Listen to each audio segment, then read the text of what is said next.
President Donald Trump has officially been nominated for the Nobel Peace Prize for brokering this historic pact. Do you think this is worthy of the Nobel Peace Prize? Do you think President Trump earned that award for what we're going to see on Tuesday, the historic signing?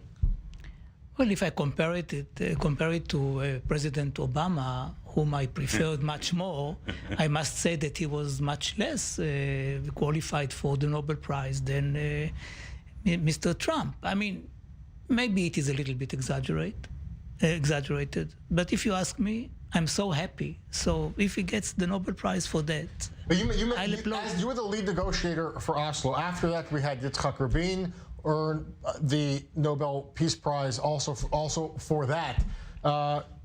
Do you think in this case this is a similar achievement in ushering a new era for the Middle East?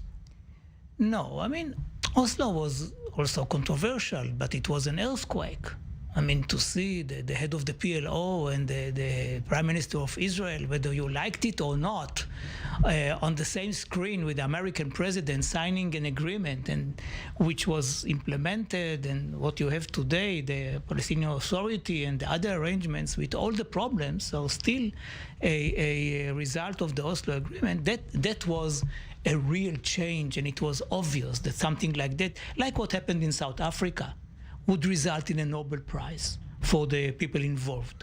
This is something which is of another level, but I don't want to dismiss it. I mean, it is a very important step.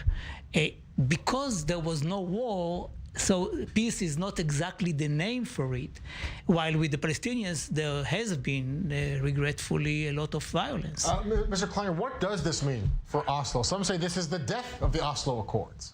I don't know. The Oslo Accords do exist. I was against them.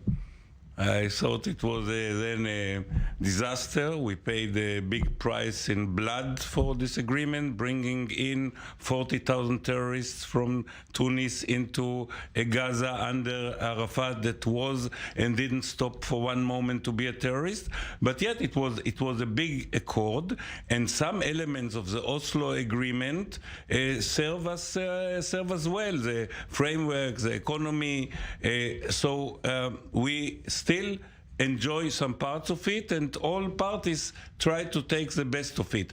According the agreement itself, you could say one can compare it to the Saigon agreement, where Kissinger and Le Duc II got the Nobel Prize for peace, and they made a peace agreement, and several months later the North Vietnamese armies invaded South Vietnam, and hardly the Americans escaped from Saigon at the last moment. But as Mr. Beilin mentioned, in this case, these nations were not at war.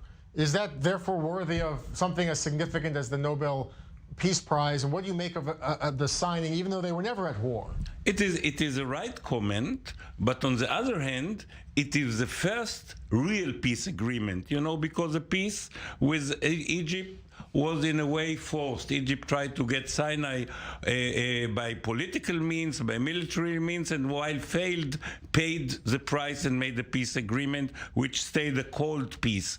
Same the peace with Jordan, when Israel gave away its claim for the eastern part of the Jordan River, which we were bestowed by the League of Nations, and it was taken away, 3/4 of the historic land of Israel, and it is a cold peace, and we actually, it is the relationship between Israel and Jordan are lesser after the peace agreement than they were. I guess they were warmer before, and so now this is a real peace. The people in the street speak about it. They speak about tourism, about relation, cooperation, economy.